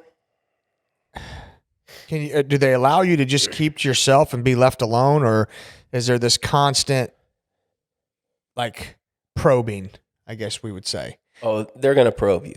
If you get visits, they're going to ask you to smuggle drugs. If you're big, if you can fight, they're going to ask you to join their gang.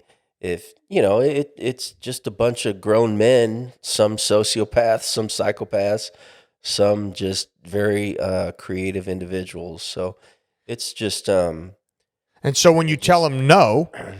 Yeah, sometimes you tell them no and it doesn't go well for you. Did you get in a lot of fights? I didn't. I just have that personality where, I got along with most people. And, I mean, they're going to test you. I promise you that. You're going to get tested in there. But I got along very well in there just by making good decisions. I never did drugs, never got high, didn't join a gang, never had to stab anybody and kill them. So God bless that. Thank you. Yeah. Because it's a gauntlet. I seen guys come in with X amount of years and end up joining a gang and having to, put some work in out on the yard. And next thing you know, they're never getting out. Like Shot Caller.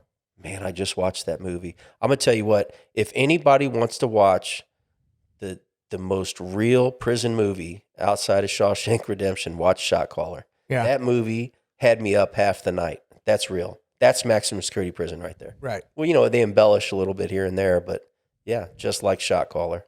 Yeah. That's just a normal guy that, he does something that every normal guy does, has a couple drinks at dinner, gets in a wreck, his friend dies, and he goes to jail for murder. Yeah. But then who you have to become while you're in there, that's a whole nother thing. I seen normal guys come to Crossroads and not to be crude, but for some of them, it was fuck or fight. And sometimes it wasn't fight. Sometimes you had to pick up that iron and be willing to use it. You're going to get tested throughout your entire bit. It's just a constant, you have to just, your I's have to be dotted, your T's have to be crossed. And if you have chinks in your armor, they'll see them. And then, Well, they're predators. Exactly. They're predators. And then boredom, they say idle mind is like the devil's workshop, Yeah. just people sitting around in cells and not going anywhere, nothing to look forward to. So, them lifers, what am I going to get into today? Yeah. They don't care. No. What's it matter to them? No, prison is interesting. So, and, back to the 94 crime bill, another thing it did besides implement the 85% rules and 3 strikes you're out, they took the Pell Grants, which literally I hadn't been at Crossroads long at all, and they removed the education department because they ran out of funding.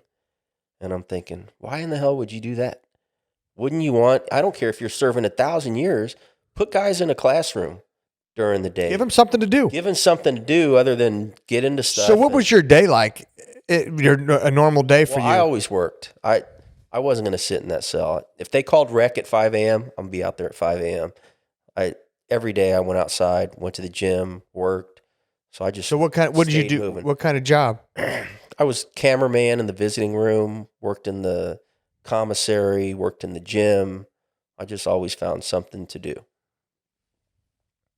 So. And then we had to be in your cell like what time? Yeah, well, lockdown is at 10 p.m. Then they'd open the doors at about 7 a.m.? Yeah. And then you're pretty much roam around the prison from 7 to 10. Well, no, you're not going to roam around the prison. It's pretty controlled movement, but you go out in the wing, you can. I read a lot, had a routine, do a lot of reading, but if you do time, you want to work. Guys that didn't work didn't seem to do their time very well, so you got to do something. And so was it a huge shock when you got out, like all all these different things that are around now that weren't around in 1997 when you went away? Was it like holy shit? What have I? What did I miss? I mean, the biggest shock to me was Kansas City. When I left, it was crickets downtown. There was nothing to do here. When we were growing up in the 80s and 90s, it's like the city market was empty. You didn't want to go down there at night. It was kind of City market's totally different now. kind of rough at night back in the day. Yeah, sure. now it's like, Yeah. what? And just the growth, the expansion. And how about those homes down in the North End now? I mean, you couldn't get in the North End for under $200,000 now. It's crazy to me. I kick myself because I live down there and I walk a lot. I'll leave the apartment in the morning and walk down to the market and come back. And You live down North End right now? yeah, I do. Oh, good. I do. And some of the price points down there, they're building $600,000-$700,000 townhomes on the corner from me. Yeah. And 25 years ago, nobody would have. You could have paid them that money and they still wouldn't live there. So now it's a hot area, but everybody wants to be close to downtown and the crossroads, and so the phone was a huge thing, trying to figure that out. Oh, God. I got to have my 12-year-old help me. My 10-year-olds. I mean, so you didn't have a phone when you were in prison. So you came out to the smartphone. Yeah. I had, you guys are going to laugh. I had a bag phone. I think my mother still has it. I had that Motorola brick phone. You guys ever seen a Hot Tub Time Machine? Oh, yeah. You remember the scene where they first go into the hot tub and they get transported back to the 80s? Yeah. And they're on the ski slope and the guy's walking and he goes, dude, what's that? Yeah. I had that phone. I still got shoulder pain from carrying that thing. Was like 15 pounds. Yeah, he said, I'm on a mountain on my phone. On my phone, the Motorola brick phone. I had one. That's what we were using. There was no text, no sex, no nothing, no FaceTime. Yeah, it leaps and bounds, man. Technology, I mean, you got to think it's a quarter of a century. It's 25 years. Long time. But how There's much a change? lot of change. A lot of change. Holy shit. There's so much change. We went from an analog era to a digital era, and you missed the Transition. I missed the one to the next. Right. Yeah, because I mean, like, I think, it's crazy, but technology kind of trains you as it grows. If you kind of are at its inception, Yeah. Sure. the phone kind of teaches you as it grows, and that's crazy to me, Mike. I got out and got the iPhone 13 Pro Max. I mean, That was my first phone. Which I think that's the newest one that you probably had. Yeah, you At probably the time, yeah. it was the newest yeah, version. So How long did that take to use to figure out how to use? I'm still trying to figure it out, man. Yeah. But I get on there a lot, and luckily for me, I'm a quick learner, or I'd be in big trouble. So, what are your plans at this point as far as, have you ever thought about advocating for people who are in the position you were in? Yes. There's actually going to be an article in Pitch Weekly next month about my case and the felony murder rule.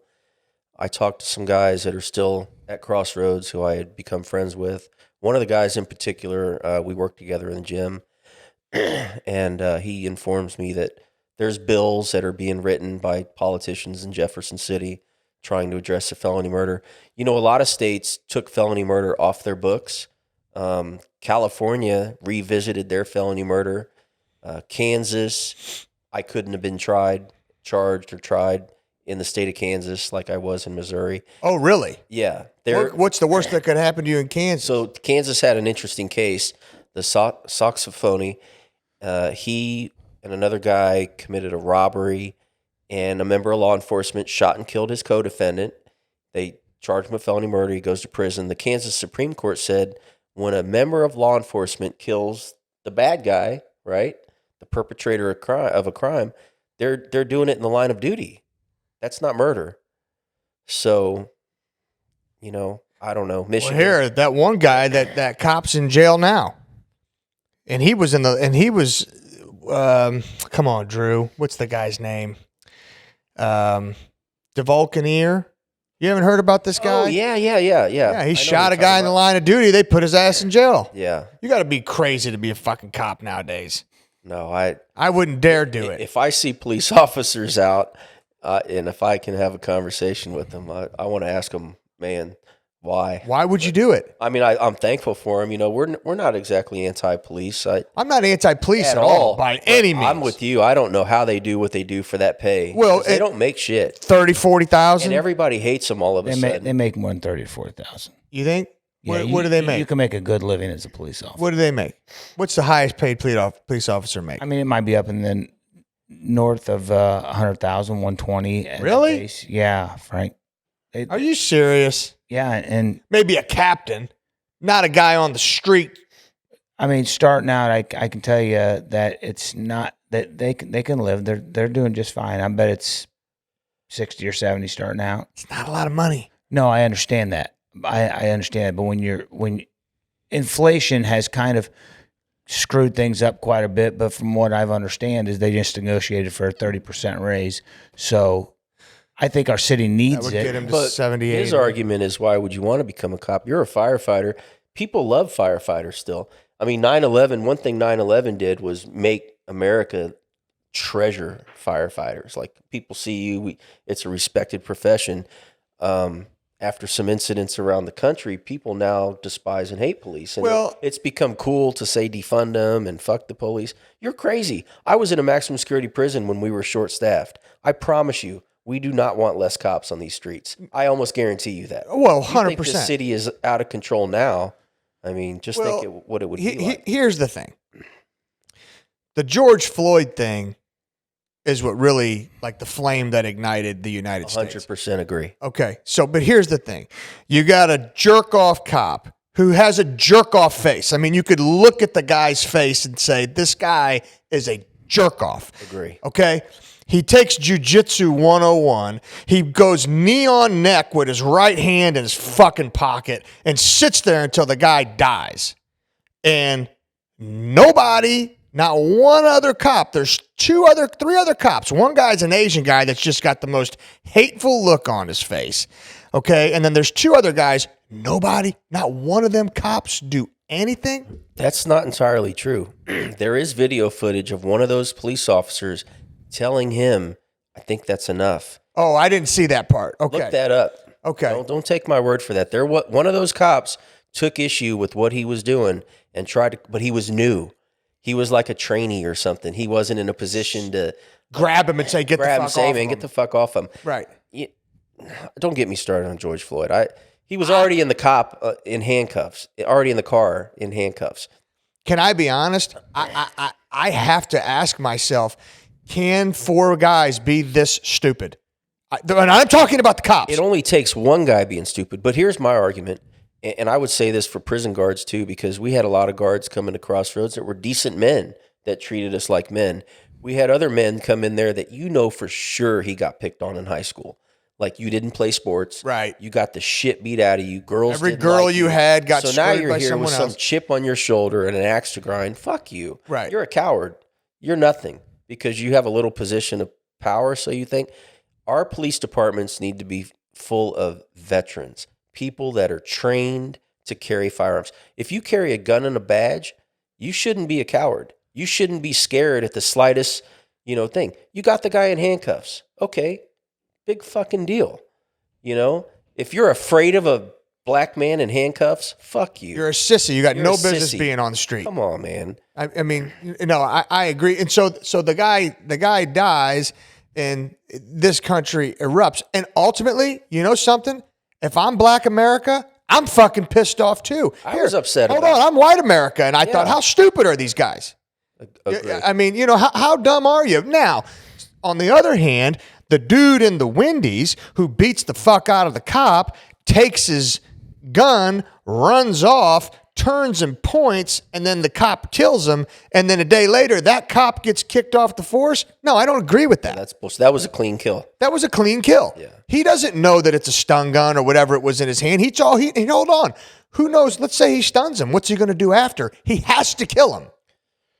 I mean, He has no choice. He has listen, to kill him. We grew up in a time, if you put your hands on a police officer, you had whatever came your way, you accepted that. You had that coming. My kids are 10 Come on. and 12 and 26. I tell them, cop says jump, you say how high. As soon as the cop gets there, it's done.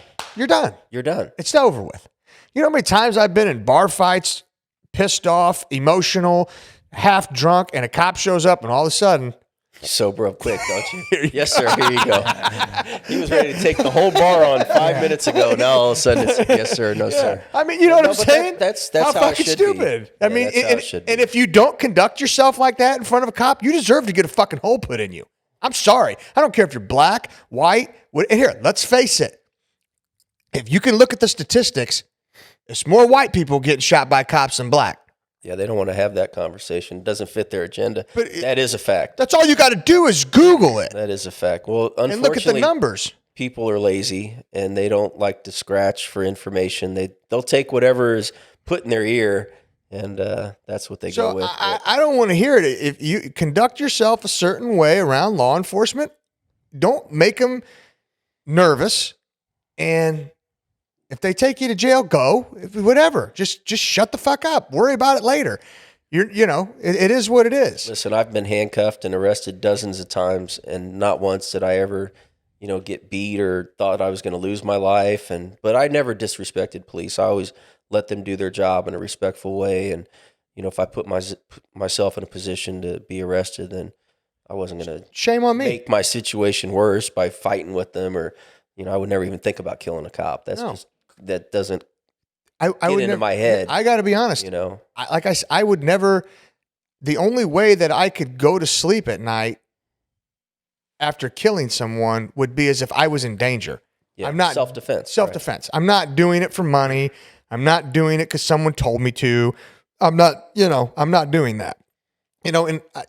So I think the mindset of how you speak to authority and police officers specifically, I think that starts in the home. And I think it's culturally very different because there has been several incidences where there's been racial profiling, and that happened, early, maybe in the 70s, 80s, there was a strong racial profiling that was going on with police officers and the black community. And they were raised to think that cops are bad. Well, here, I'm going to say something because I'm going to have to talk out of both corners of my mouth here, because I just said that here, the whites are a white guy's got a higher probability of getting shot than a black guy.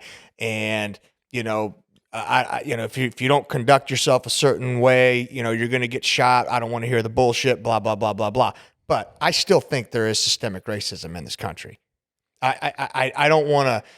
I 100% have had things happen and noticed some things over the course of the last 18 to 24 months that 100% systemic racism does exist in this country. No, I agree with that. And I agree with what you said, Andrew, and that's just a sad reality. I feel certain ways about certain things, but the fact remains is that they do grow up living in fear where the police department comes in. Here, I have some very good friends that are African American that are in law enforcement that tell me how they conduct themselves around law enforcement that I never in a million years would have thought to have to do, but they have to think that way. Yeah. You know what I'm saying? And I'm like, man, that sucks. And I do think that there is systemic racism, but I also think that Black America, you can't ever put yourself in a position where anything that goes wrong in your life by default, you say racism. You always have to look internally and say, hey, is there something I could have done better? Or is there something I need to change? Or, and sometimes that answer may be no, this is just a shit world that we live in. And I think it's easy to say that when you're not raised with the mindset that racism is a very, very real thing, and there are several incidences through your family as they've gotten older that cite those very situations. It's very, you know what I'm saying? Like, no, I get what you're saying, but I also think if this faceless thing called racism is constantly keeping you down, then yes, it's going to keep you down. You know, there's so many people that I've met that are successful black people who, you know what they say? You know what? You want racism to go away? Quit talking about it. But we have to talk about it. But what sucks is that there are far more legal, law-abiding black Americans than there are little hoodlums, you know. But you take this parade incident, and who's the shooter? You know, so white America out in Johnson County, Leawood, Prairie Village, you think they're going to let their daughters go down there next parade? You think I would ever go down there? Look at Crown Center, look at Independence Center. Unfortunately, every time you turn on the news and you see, you know, young black males down on the plaza robbing people, and it just skews your opinion of an entire people, which is not fair. I mean, these little hood rats are messing it up for all the good black people in this country, and it sucks for them. But here, at the end of the day, there's been, you know, plenty of people in other cultures who, you know, are also stereotyped because we had that problem. You know, I heard my mom's family changed their name. The Anti-Defamation League, which represented Italians in this country, at one point they said we were 24 million strong in the United States, okay? Out of 24 million Italian Americans, there may have been less than 3,500 organized crime members. Yet all Americans looked at Italians as mafioso. Right. And so you mean to tell me what's the percentage of that? 24 million, and you're talking 3,000, 4,000 people are involved in crimes, but they changed the way an entire nation looked at the entire 24 million. 1%. Yeah. Or is it 0.1%? It's not even 1%. Not even 1%. 0.01%. Yeah. I mean, it's really small. it's very small. Yeah. Yeah. So same thing. You're right. Every culture has probably been through it. Unfortunately, when things like the parade incident happen, it keeps setting us back. It's like 2 steps forward, 3 steps backwards. Right. So systemic racism is going to continue to exist until. Well, and here, I went to the Royals parade when they won back in 2015. I went down there and I swore I would never go down there again just because people are fucking stupid, in my opinion. People are drunk and they're ignorant and they just don't know how to act. And at a Chiefs one, it's probably worse. Hell, the players don't know how to act. I mean, in my opinion. So what made you think the crowd was going to know how to act? Yeah. I mean, at least in the Royals parade, them guys conducted themselves pretty good, I thought. You know, the Chiefs, they were slobbering all over each other, dancing on cop cars, you know. I mean, what did you think that the crowd was going to do? I agree that the tone was set by the players. I'm not blaming the players for this. Please understand that. Yeah. But I'm just saying. Here, look at the Chiefs games. The Chiefs crowd is different than the Royals crowd. It's different. I think we could look at the catalyst is you put that many people in there with zero constraints and with the expectation of we're going to party and drink. If there's 1 million people, you can probably... You're going to get one asshole. You're going to get at least one asshole, and you can believe that there's probably more than just 2 guns there. Yeah. Well, here, I'll tell you right now, I wouldn't have went down there without a gun. I ain't going in that freaking crowd without a gun on me. Just not doing it. What's crazy is that the police presence down there, I don't know if either one of you guys went to the parade, but the police presence down there was strong. They had snipers on the roofs. They had Grandview, you saw cop cars from every pocket of this city that you could possibly. They were everywhere. Right. How this still was able to happen, it's just mind-blowing. Because they didn't care. I know a little bit about the behind the scenes planning of the emergency services for that parade because our station was actually the West Foot team down there. So there's so many outside resources and the intricacies of the security and the idea that there could be a mass casualty incident. I mean, the plan is well drawn out. But just so you know, that's what they're there for. The police presence and the fire department are there in droves because we understand that it's not a matter of if a mass casualty incident is going to happen. It's a matter of when and how bad. Yeah. When you put that many people in a condensed area with alcohol, you better just prepare and pray. How many people died? I think only one person actually died, maybe 2. I know there was a. I'm thinking there was 20 injured. Some were grazes. If I remember correctly, I heard 9 actually had through and through bullet wounds, and then the rest were grazes, bumps, bruises, scrapes, and 1 fatality. Fucking terrible. Yeah, It's just terrible. I mean, that was the culmination of back-to-back Super Bowl wins, and Isn't that unfortunate? But and the fatality was that DJ Lisa Galvan, Yeah. who was beloved by the city, and she was. I happen to have a lot of friends who knew her well, and I heard she's just a sweet girl. I mean, really could not have happened to just. It's very unfortunate. But I've had people say, that it's unfortunate because now it's a black eye on Kansas City and how unfair. And I'm like, well, not really, because we had one of the highest homicide rates per capita last year that we've ever had. And per capita, we lead the nation. So they call this city Killa City, 816, Killa. They boast and brag about it. Do they really? Oh, yeah. Yeah, they have the tattoos in prison, and they wear it as a badge of honor. And it's really sad because, we're trying to be known on the food map, and we've got nightclubs, and we've got, Barbecue. And we got this Ferris. We've got all these things, and we're talking about moving the Royals downtown, and it's like Kansas City's trying to find its identity, but being identified as Killa City is not a good look, I don't think. No. And not something that we should be bragging about. I don't know how to fix that. I'm not a politician, but hopefully some good people get in office. And I think we've grown so fast in the last 20 years, and obviously the sports teams, the World Series and the Super Bowls, you can guarantee that's encouraged people to move to the city because they visited the city.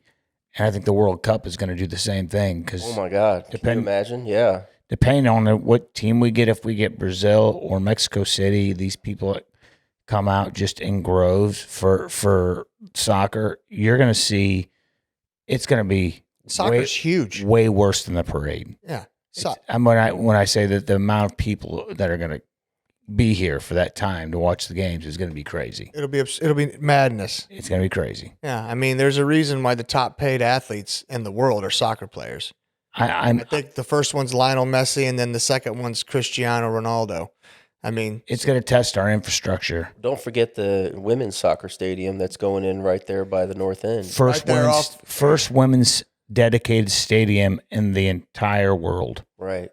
That's crazy. That's crazy. That's pretty big. Oh, yeah. God, that is nuts. I didn't realize that. The one right off Paseo on Front Street? Yes, first women's sports team dedicated stadium in the world. Which I think Patrick Mahomes' wife is a part of that, I heard. Oh, is she?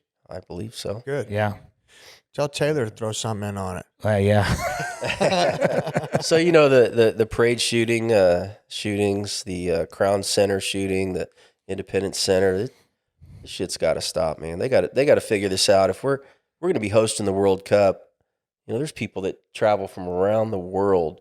We did the draft. I thought we got lucky during the draft. I think we strategically planned the draft with 2 points of entry, and obviously, I think when you're talking about parade, Mike, there's no boundaries when you're talking about the streets, going down Grand. It's people can move freely. Yeah, because we walked from Columbus Park to Anthony's.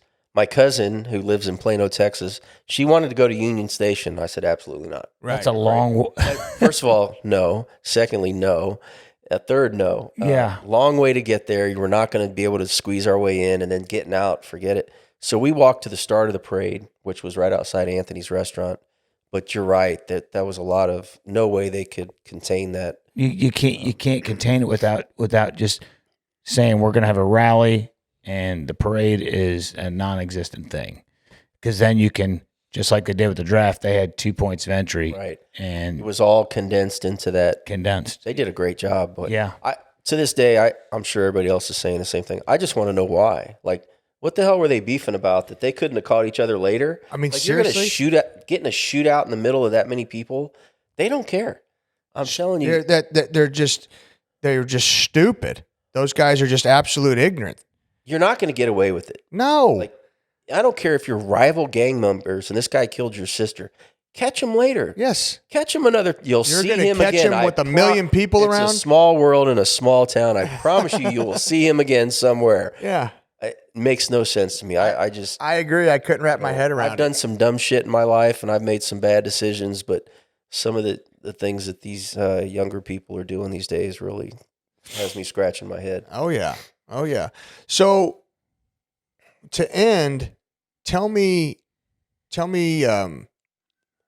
your plans for the future as far as, because I know we touched on it, and I think we kind of went off on a tangent, but as far as what you plan on trying to do in order to, or to advocate for people, is that something that you really want to try to do, or is it something that could maybe,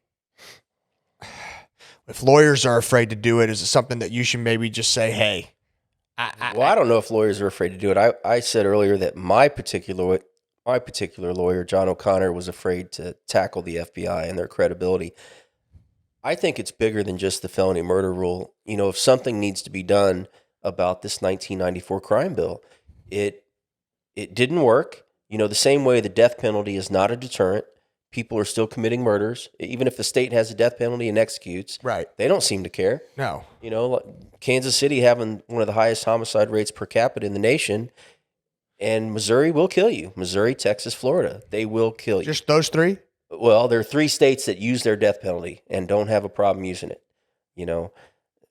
People out in the streets in Kansas City don't say, oh, Missouri has a death penalty, I may not want to shoot them.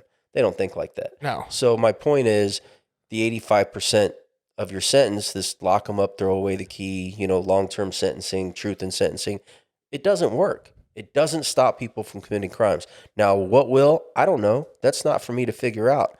But I could tell you that 94 crime bill needs to be revisited. Obama was afraid to touch it. Joe Biden won't even talk about it. We'll see who's next. It has to come from the presidential level. And I think our prisons need to be looked at more from a rehabilitative standpoint. You can't just put people in prison for 20 or 30 years. I'm an anomaly. I promise you that. You're not going to get guys coming out of prison like me. Right. I can guarantee you that. They're going to be messed up in the head. They're going to have vices, addictions, and they're not going to do well out here. And that's, you got to think, well, okay, we're going to lock somebody up for 20, 30 years. What's the byproduct of that? What are they going to look like? What's that going to look like when they come back out here? They're going to kill somebody. They're going to do something crazy. And half of them may want to go back in because they don't know what the hell to do. That's all they know. They're more comfortable in there. Yeah. And that doesn't. I don't know how you go about. My big thing would be a woman. Like, I think about women in prison all the time. Not in that way, too. No, but what I'm saying is, like, I wouldn't want to have to go without a woman. For that amount of time. Oh yeah. That would be my big thing. The idea of life at 25 and serving 85% of your term and taking away schooling, there's really no attempt to rehabilitate. Like I would agree that you are a freaking anomaly to be in that environment and come out as level-headed, as well-spoken, and as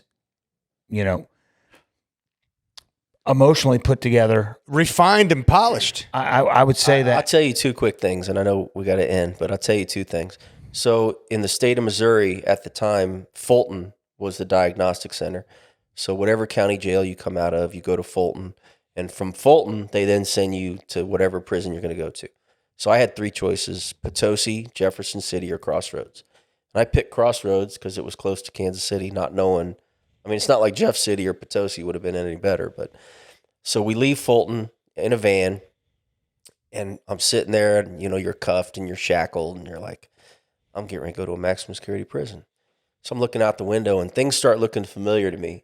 Well, we're driving through Lexington, Missouri, and I went to Wentworth Military Academy in Lexington, and I started realizing, I'm like, oh, I remember that street and this street and that Casey's, and it was really depressing because I'm like, how do you go from Wentworth Military Academy to now going to a maximum security prison to serve life? And it was just like a defining moment. Like, man, I really messed up here. You should write a book. You know, yeah. If people keep saying that, maybe I will. Yeah, absolutely. Yeah, you should. Yeah. You should. That's something you should really look into. I've thought about it. There's a story to be told, and you know, I'm not a preacher, and I'm not even that religious, but you know, it's like I feel like I have a story that needs to be told, maybe a testimony, maybe to save somebody from themselves. One thing I have learned is you almost can't save people from themselves, and that's a sad reality. But it doesn't mean you don't continuously talk to people or try to get inside their head. Plant a seed. Plant a seed. Plant a seed. You'd be surprised. You tell somebody one thing 15 times, that 16th time, it resonates. I don't know what explanation there is for that, but yeah. We'll see what happens, you know? Well, I appreciate you being on. This was Thank you for having really interesting story, and I was really excited about it because like I said, you know, the A&E, when I was watching that, I had so many questions, you know, but they're telling a very biased story. You know, they make the FBI look like they do no wrong. Yeah. You know, that old saying that there's two sides to every story and the truth lies somewhere in the middle. Right. Yeah. Definitely two sides of this story. It's always been a very interesting case from a legal standpoint because of the application of the felony murder rule. A lot of moving parts. Mr. Riley is interesting. Just the whole thing, the sting, the way it was set up and what happened. But definitely a unique situation. For sure. Yep. For sure. Well, thanks for being on. Thanks for sharing you the for having intricacies me. of it. I Yeah. appreciate it. Thanks, both All right. of you. Yep.